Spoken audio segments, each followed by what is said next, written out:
Olá, bem-vindos a mais um vídeo aqui no canal Ricardo de Paris.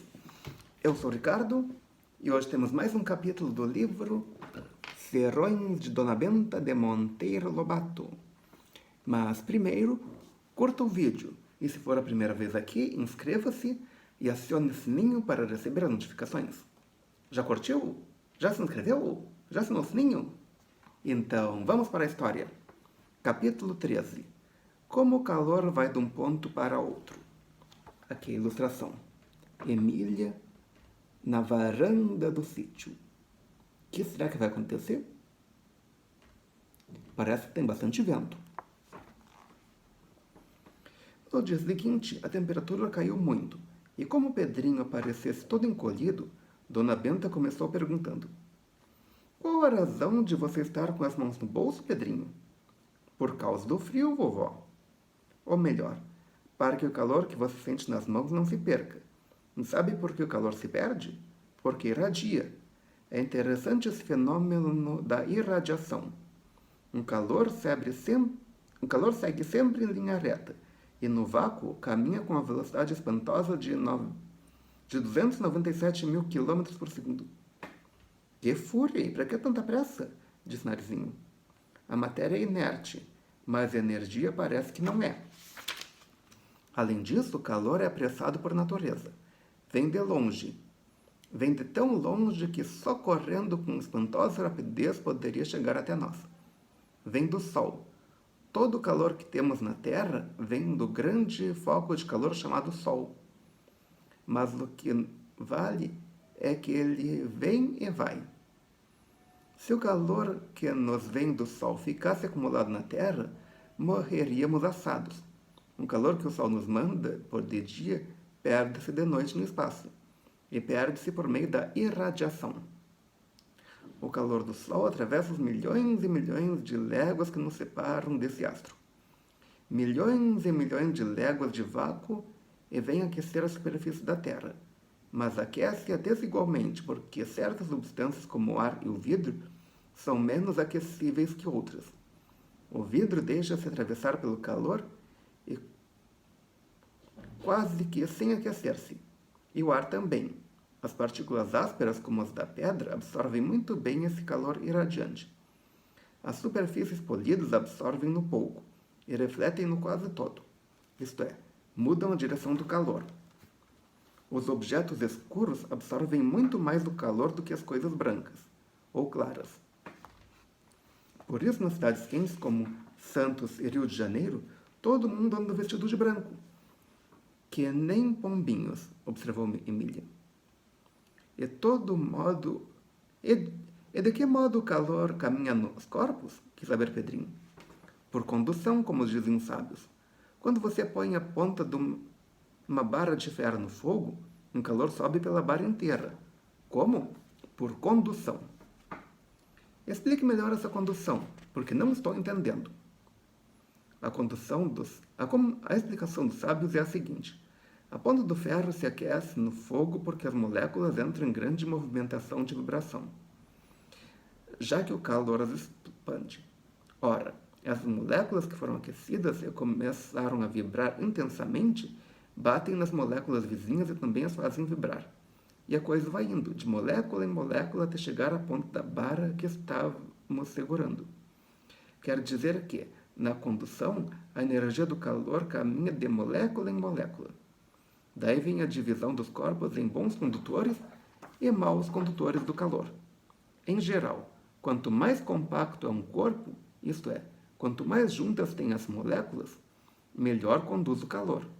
Por isso, os sólidos são melhores condutores do calor que os líquidos. E os gases são péssimos condutores. Nos líquidos e nos gases, as moléculas estão menos juntas do que nos sólidos. Mas os corpos sólidos vibram na condução do calor e, entre eles, o melhor condutor conhecido é a prata.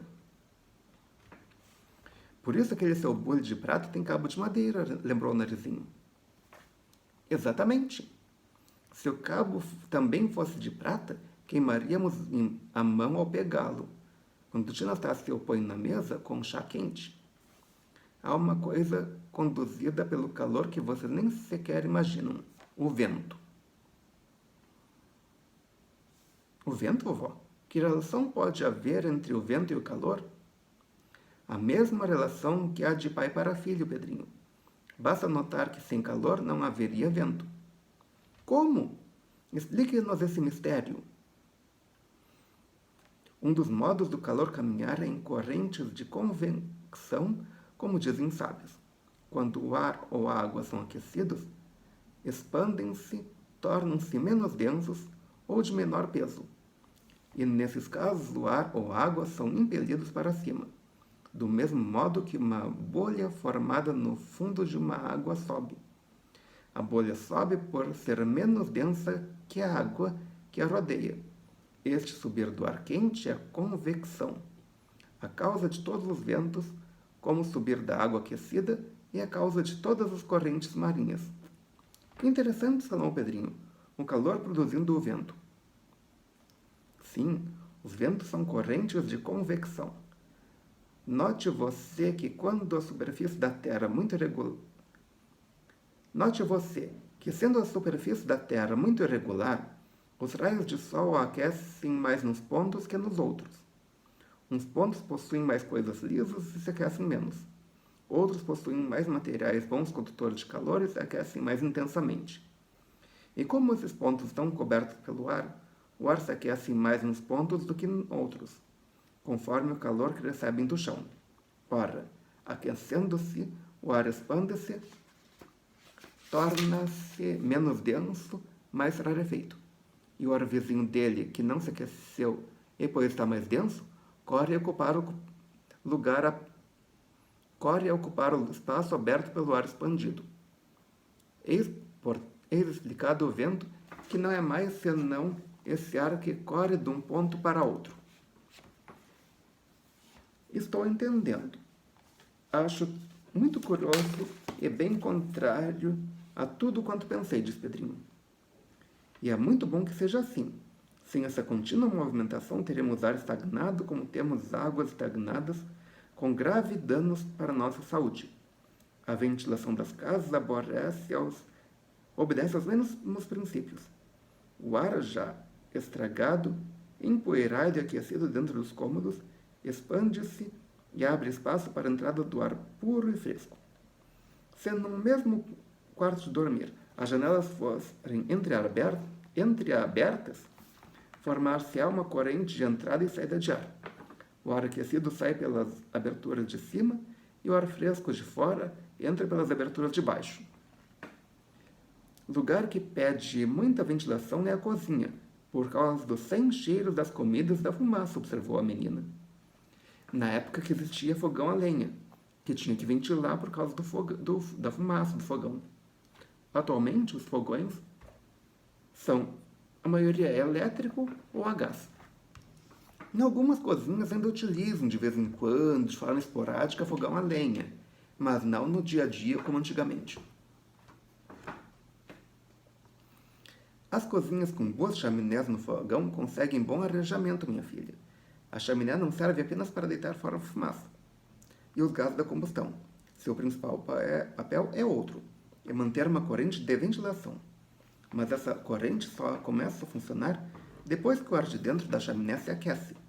Antes disso é aquela lenga-lenga para acender fogo e aquela fumaceira que arde nos olhos da gente. Súbito, a coisa começa a melhorar. A fumaça desaparece e o fogo fica uma beleza de vivacidade. É que o ar da chaminé já se aqueceu e formou a corrente contínua. E por que motivo as fábricas possuem chaminés de tamanha altura, vovó? Indagou Pedrinho. Para aumentar a diferença de pressão entre a coluna de ar quente de dentro e o ar frio de fora. Ficam assim com uma tiragem muito forte e, portanto, habilitada a alimentar um fogo fortíssimo. Tiragem? Repetiu Pedrinho. É como o vulgo chama essa força de chupamento das chaminés. Até tia Anastácia sabe disso, acrescentou o Narizinho. Ainda ontem eu ouvi dizer, a tiragem dessa chaminé não está boa. Bem, continuou Dona Benta, estes movimentos do ar são devido ao que os sábios chamam convecção, que é um dos meios do calor moldar-se de um ponto para outro. O outro meio qual é, Pedrinho? A condução, respondeu o menino. a passagem do calor de uma molécula para a célula vizinha. Sim, sempre que um corpo é tocado por outro, o mais quente conduz calor para o mais frio. Quando pomos um bloco de gelo dentro de uma geladeira atachada de legumes, ovos, carnes, etc., como é que o gelo resfria essas coisas, Pedrinho? Sei que resfria, mas não sei dar a explicação científica, vovó. Fale. Assim, o gelo começa tomando calor do ar que está em contato com ele. Esse ar torna-se mais frio, contrai-se e, portanto, fica mais pesado que o resto do ar da geladeira. E porque ficou mais pesado, afundando, impele para cima o ar mais quente. Esse ar mais quente vai ficando em contato com o gelo e se resfria e afunda também. E assim sucessivamente, até que o interior da geladeira fique na temperatura do gelo. Mas enquanto isso, o gelo vai se derretendo, porque o calor do ar das coisas guardadas na geladeira é absorvido por ele e eleva sua temperatura. Aqui tem uma ilustração sobre a questão do vento também.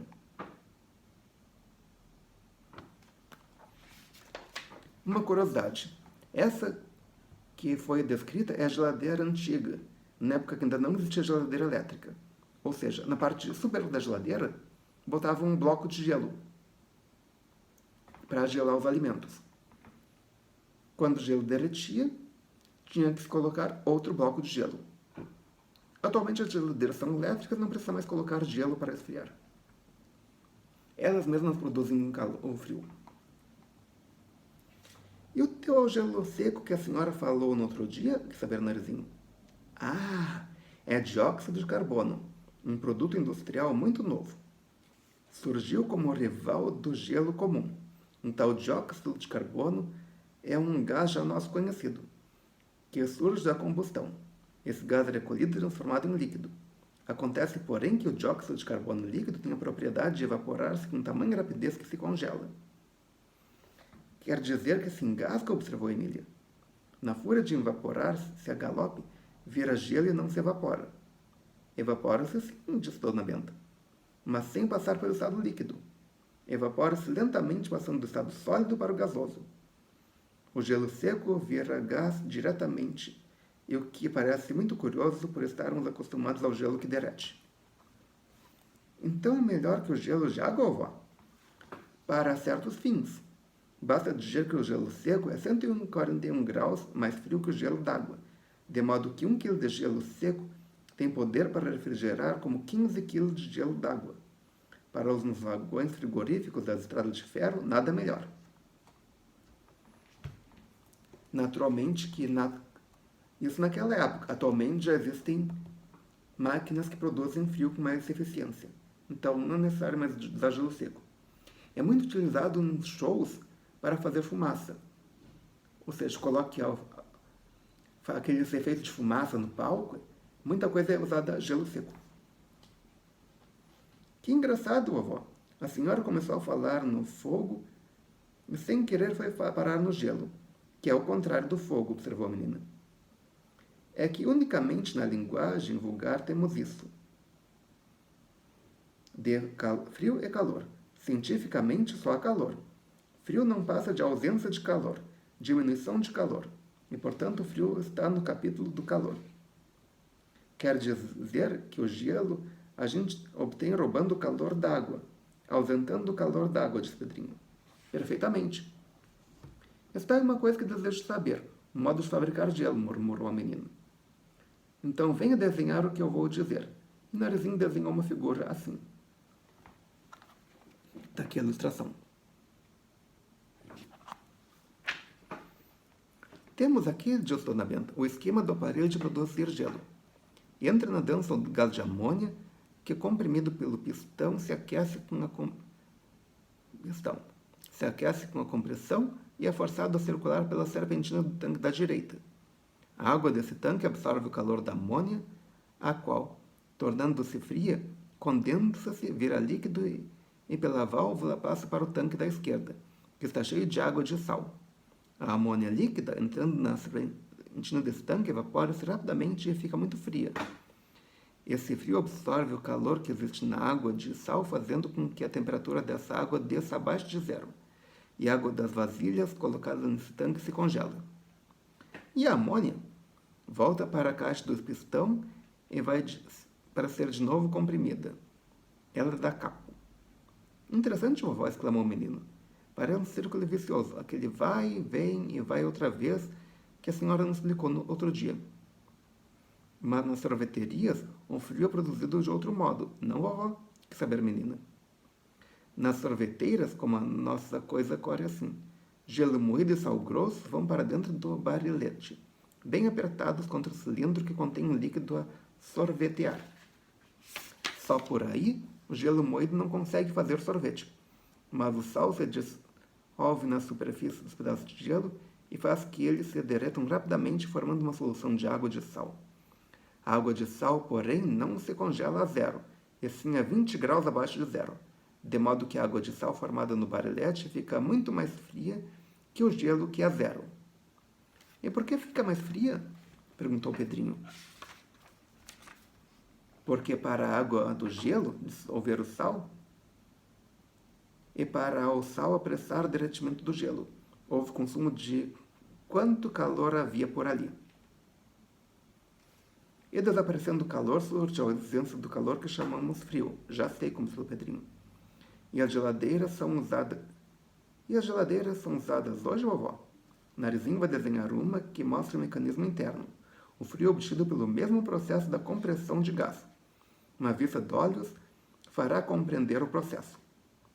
Prestando bastante atenção, Pedrinho percebeu que o jogo era o mesmo da máquina de fazer gelo, embora com disposições diferentes. Essa propriedade de certas soluções se congelarem em ponto muito mais baixo do que a água tem aplicação no radiador dos automóveis. Não aqui entre nós, terra quente, mas nos países de inverno rigorosos, onde a temperatura cai muitos graus abaixo de zero. Se os choferes puserem nos radiadores água simples em vez de uma dessas soluções, o desastre é certo. A água se congela dentro dos tubos e arrebenta-os. Por que os arrebenta? Porque quando a água se congela, cresce de volume, incha, e não há tubo que resista esse inchaço de gelo. Uma coisa que vivo querendo saber, vovó, é como funcionam as tais garrafas térmicas de conservarem leite ou café bem quente, disse a menina. Não entendo aquilo. Muito simples. São garrafas penduradas no vácuo. Fiquei na mesma. Então desenhe uma dessas garrafas abertas ao meio para vermos como é a barrigada. Narizinho desenhou isso.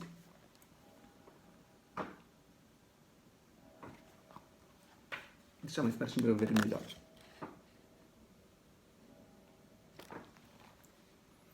Como vocês estão vendo, trata-se de uma garrafa dentro de outra. A interior não toca na exterior, e no espaço que fica entre ambas faz-se o vácuo.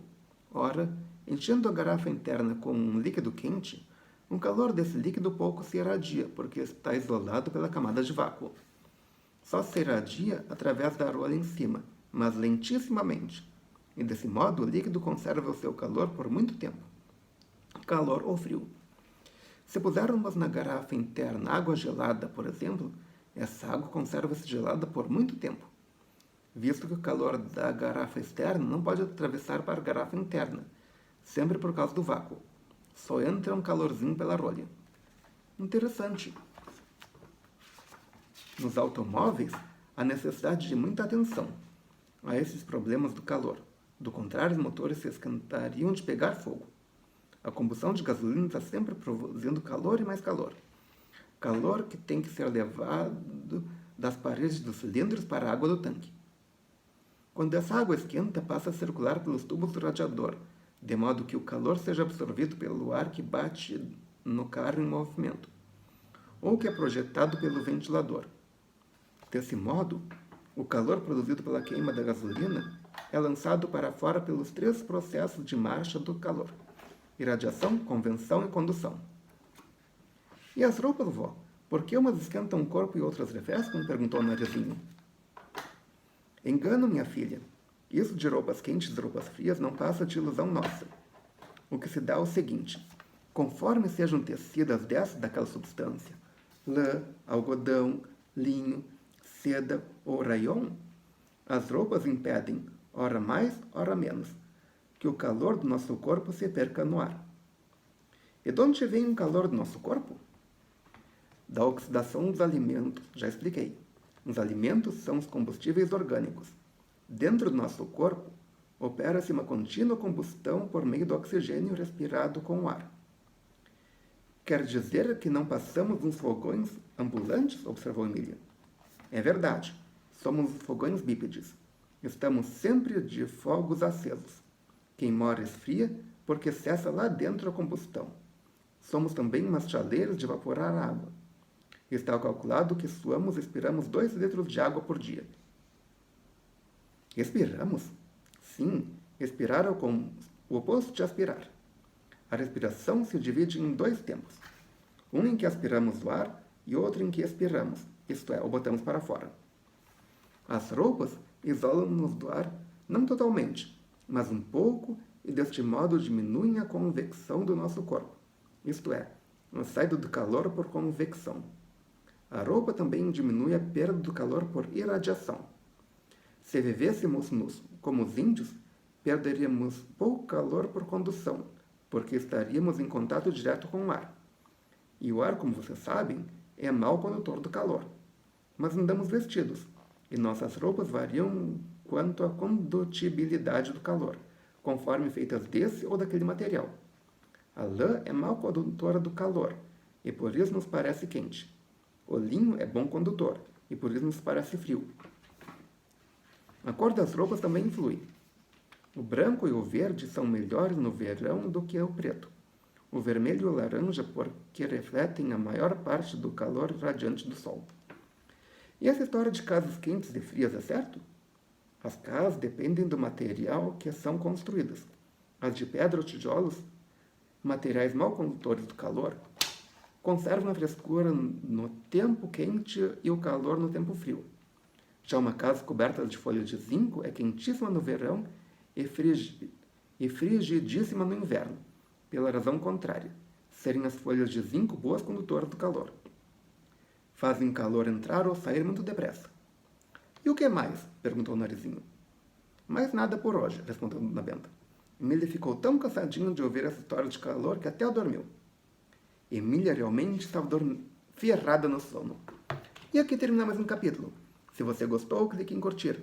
Adicione esse vídeo aos seus favoritos, compartilhe com seus amigos, traga um novo inscrito para o canal. Já sabe, 150 inscritos eu trago um quadro novo. E 1000 inscritos vai ter uma grande surpresa aqui no canal. Ok? Obrigado pela presença. Obrigado pela audiência. Até amanhã com mais um vídeo e melhor possível.